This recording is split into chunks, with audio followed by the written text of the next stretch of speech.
Okay, let's go over how to use buttons to link to them, to point users in the right directions, and also how to add a file to a button. So buttons are very useful on a website, obviously. So let's go in here and show you what that means. So I'm on my test page. I'm going to add a block. I'm going to find button.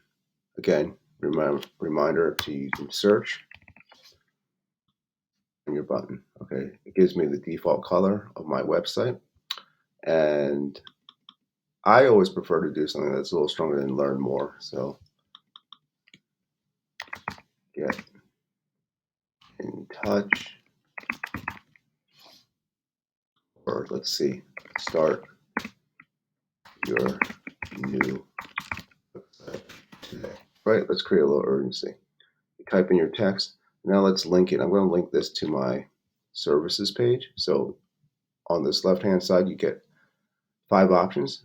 Page, which is a page within your website. You can link to an external website address. You can add a file, such as a PDF, any type of file, right? And then you can attach it to an email address or a phone number. So I'm going to link it to my services page.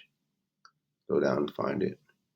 And I actually want it to open in the same window, but you could also click here to have it open in a new window if you don't want them to leave the page you're on. But in this case, I do want them to leave the page and view my services. Okay, so I'm going to hit save. Make sure it's going to the right place. And there you go. You can change the size, the alignment. And let's test it. Let's save it.